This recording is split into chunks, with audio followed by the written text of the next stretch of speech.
You're 45. You've rebuilt your career. You're financially stable. You've done the therapy work. You updated your wardrobe. You hit the gym. Your dating profile gets 87 matches in a week. But when they ask, have you been married before? And you say, yes, I'm divorced, 73% of those matches vanish within 48 hours. This isn't about what you did wrong in your marriage. This isn't about needing better photos or a more interesting bio. This is about the divorced man algorithm, the invisible scoring system calculating your market value before you even finish ordering your first coffee. The data reveals something divorced men dating discover too late. You're not being evaluated on who you are. You're being scored by variables programmed into her assessment matrix before she even reads your message. Let's decode what actually happens when a man over 40 re-enters the dating market with the emotional architecture of someone who knows how to build, but finds himself in a demolition derby where the rules penalize construction. Research from behavioral economics shows humans rely on heuristics, mental shortcuts, when evaluating complex information under time pressure. Dating apps create the perfect environment for algorithmic thinking. 30 seconds per profile, hundreds of options. The brain defaults to pattern recognition, not genuine evaluation. For divorced men dating, this creates 7 hidden variables women use to score you. Here's the framework most men discover through painful trial and error. Variable 1, the divorce timeline tax. Less than 2 years divorced, rebound risk. 2 to 5 years divorced, emotionally unavailable. 5+ years post-divorce. Why is he still single? Read that again. There is no correct answer. Every timeline triggers a different disqualification pathway. Variable 2, the children coefficient. No kids from marriage. Something's wrong. Why no children? Kids living with ex. Divided loyalty. I'll always be second. Full custody of kids. Too much baggage. Instant family responsibility. The paradox. Women say they want a man who prioritizes his children, but in divorced men dating, prioritizing children gets interpreted as, I'll never be your priority. Variable 3, the ex-wife status variable. Amicable relationship with ex. He's still emotionally attached. Hostile relationship with ex. Anger issues, can't let go. No contact with ex. Avoidant, unresolved trauma. You thought handling your divorce with maturity was an asset. The algorithm interprets maturity as unfinished business. Variable 4, the financial transparency paradox. Paying alimony or child support. Financially drained, limited dating budget. No payments to ex. Either bad father or she didn't need it. He married down. The market punishes financial responsibility and financial independence equally. Variable 5, the age gap penalty matrix. Date younger women. Predatory, can't handle women his own age. Date same age women. Limited options, settling. Date older women. Desperate, no standards. Variable 6, the remarriage history score. First divorce, failed once, will fail again. Second divorce, pattern of failure. Never remarried post-divorce, commitment phobic. Variable 7, the vulnerability weaponization. Open about divorce pain, not over it, needs therapy, not dating. Stoic about divorce, emotionally unavailable, can't be vulnerable. This is the cruelest variable. Women demand vulnerability in their stated preferences, but in divorced men dating, demonstrated vulnerability becomes evidence you're emotionally damaged. Let that sink in. 7 variables, 21 possible answers, 0 lead to acceptance. This isn't conspiracy theory. This is documented pattern recognition from thousands of divorced men comparing notes in the comment sections you're about to read after this video. Here's where it gets worse. Research shows divorced men improve themselves more than never married men. Therapy attendance: 61% of divorced men versus 34% of never married. Fitness improvement: 54% versus 29%. Financial planning: 68% versus 41%. You would think self-improvement increases market value. The data suggests otherwise. Never married man at 40 with no therapy, no gym habit, no financial plan equals he's selective, knows what he wants. Divorced man at 40 with therapy completion, fitness transformation, investment portfolio equals he's overcompensating for failure, trying too hard. Identical behavioral outputs, opposite interpretations. The market frames never married as intentional bachelor. The market frames divorced as trying to prove he's fixed. This is what economists call framing effects. The divorce label changes how identical data gets processed, not because the data changed, because the algorithm running in her assessment matrix was programmed to interpret improvement through a deficit lens. You did everything right. The scoring system is rigged. Not every woman runs this algorithm. Pattern recognition identifies 3 types who actually engage with divorced men dating. Understanding their motivations prevents wasted energy. She sees divorce as a project opportunity. You're broken. She's the healer. This appeals to women with caretaker psychology who derive identity from solving broken men.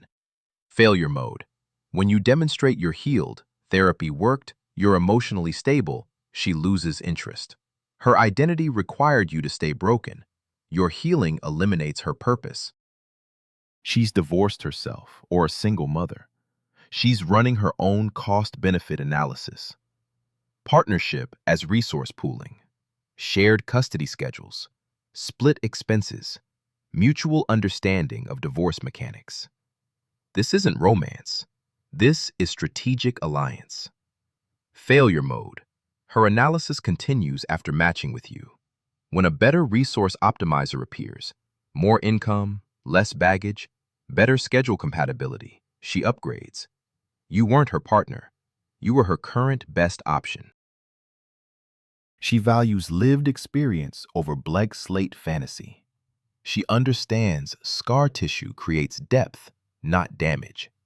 She's done her own inner work and recognizes genuine growth. This is the woman who asks about your divorce not to disqualify you, but to understand how you integrated the experience. Reality check: 5% means if you match with 100 women, 5 will evaluate you authentically. If 73% ghost after the divorce reveal, you're starting with 27 remaining. 5% of 27 is 1.35. You need roughly 200 matches to find one authentic evaluator. Most divorced men dating quit before 200 swipes.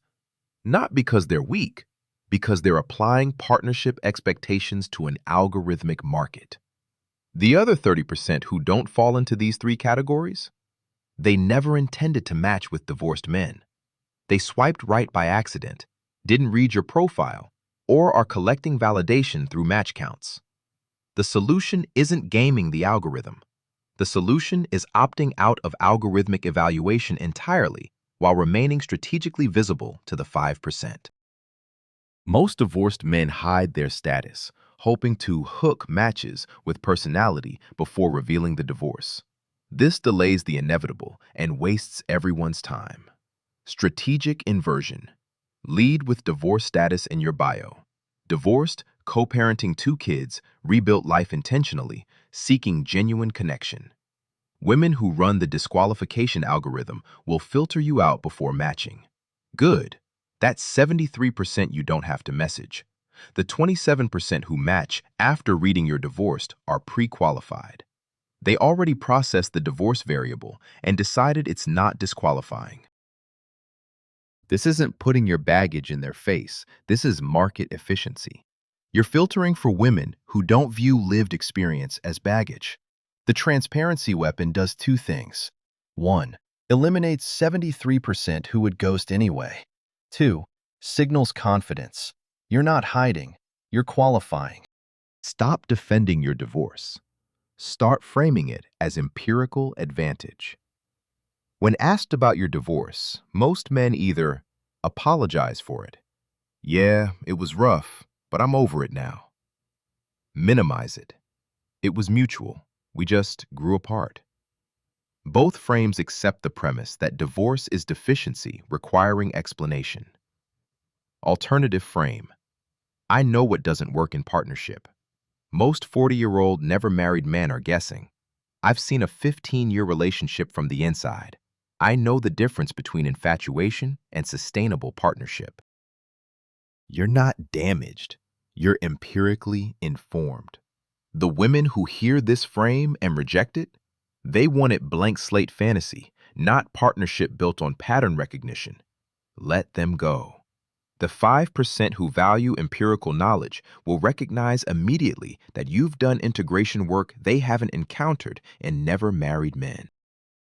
If you're still here at minute 14, you've already self-selected into the top 5% of men willing to examine brutal truths without flinching. Most clicked away when they realized this video wasn't going to teach them how to get her back. They wanted tactics. You stayed for systems thinking. That pattern recognition, your ability to delay gratification for deeper understanding, is exactly what makes you incompatible with algorithmic markets optimized for dopamine hits. The women who ghost you aren't rejecting your value. They're automated out of the 5% who can recognize it. Let's continue building your exit architecture. The remarriage script assumes divorced men dating must want remarriage, but the data shows alternatives are increasingly common. According to Pew Research, 15% of divorced women and 19% of divorced men live with an unmarried partner. Cohabitation without remarriage is a documented pattern. Translation: you don't owe anyone the remarriage narrative. Reframe your dating profile. I'm open to partnership. Marriage is negotiable based on mutual goals. This does three things. 1. Removes will he commit anxiety. 2. Signals you've thought through relationship structures consciously. 3. Pre-qualifies for women who also question the marriage default. The women who need marriage commitment upfront will filter themselves out. Excellent. They wanted contractual security, not relational depth. Here's the statistical reality nobody discusses openly. In 2019, the remarriage rate was 35.1 per 1,000 for men versus 19.4 per 1,000 for women. Men are nearly twice as likely to remarry.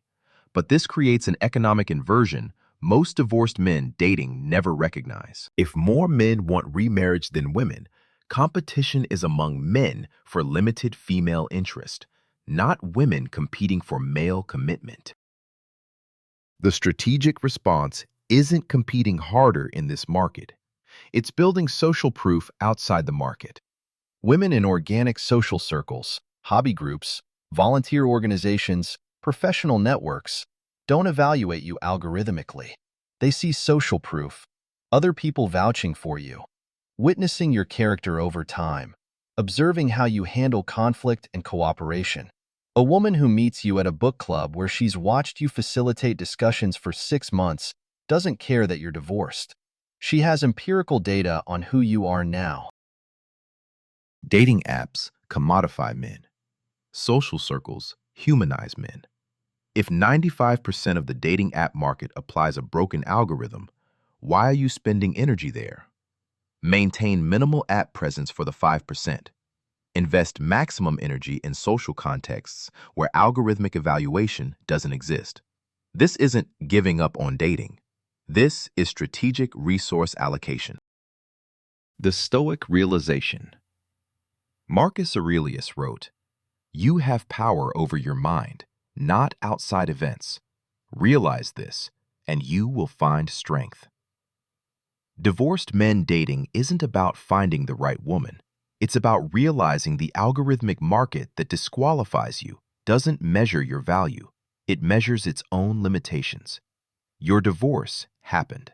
Historical fact. But here's what the dating industrial complex won't tell you. You're not broken. You're operating in a system designed to make you feel incomplete without female validation. The market monetizes your isolation. Dating apps need you to stay lonely enough to pay for premium features, but hopeful enough to keep swiping. Self-help content monetizes your perceived inadequacy. Even men's empowerment platforms often just redirect your effort toward different female validation. You're not their customer. You're their product. The peace equation. Peace isn't something you find in another person. It's what remains when you stop outsourcing your emotional regulation to algorithmic markets. Every man who rushes back into dating is anesthetizing the discomfort of being alone with his own thoughts. But solitude isn't loneliness. Solitude is the laboratory where you discover whether you actually like the person you've become. 6 months alone will teach you more about your character than 6 years of marriage. In marriage, you get feedback loops about who you are in context of someone else's needs. In solitude, you get pure signal about who you are when nobody's watching. And that signal clarity is what makes you genuinely attractive to the 5% who can recognize it. The asset reframe. Your peace is an appreciating asset. Every month you maintain, it compounds its value. Every boundary you enforce increases its protection. Dating subtracts from peace. That's not cynicism, it's accounting. Every swipe, every conversation, every first date, every "what happened in your marriage" interrogation is a withdrawal from your peace reserves. Some divorced men will find partners who add more value than they extract. Most won't. Research shows most divorced men who date extensively end up more depleted than those who opted out entirely. But here's the sovereign insight. You don't need to know which category you'll fall into to make the right decision. You just need to run your own cost-benefit analysis without letting the market shame you for choosing peace over participation. The Brotherhood Acknowledgement. If you're 45, divorced, and discovering this perspective feels like breathing for the first time in years, you're experiencing what thousands of others have already documented. There are men right now sitting in quiet apartments, questioning whether something is wrong with them because they don't want to re-enter the algorithmic circus. Nothing is wrong with you. You're experiencing natural biological response to systemic mismatch. Your nervous system is telling you this environment is hostile to your architecture. The culture calls it fear of commitment. Your pattern recognition knows it's efficient resource allocation. The difference matters. The permission statement. You have permission to choose yourself. Not in the narcissistic self-care sense the market sells you, in the sovereign sense. You get to decide that your time, energy, and peace are not negotiable. You spent decades negotiating, compromising, adjusting, building around someone else's emotional weather patterns. You're allowed to be done with that.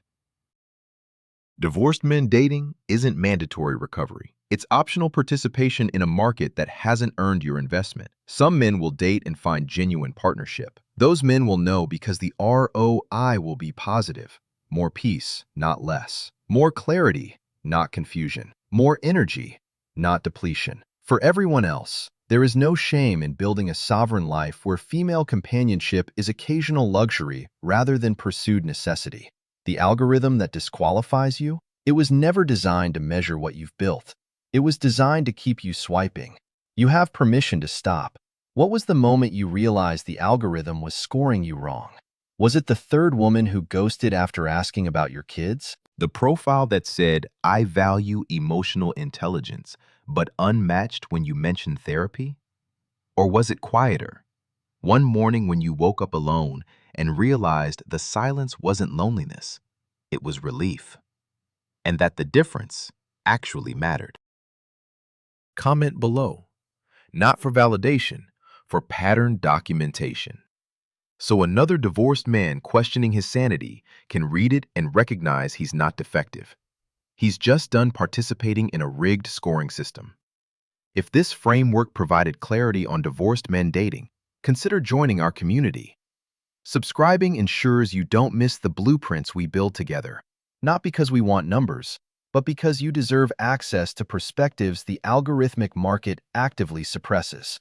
You don't need the 95% who can't see past the algorithm. You need the 5% who measure what you've built, not what you had to rebuild. And you need your peace more than you need their approval. The algorithm measures their limitations, not your value. I am the architect. I will see you in the next blueprint. Sovereign Male Dynamics, Architecture for the New Male Era.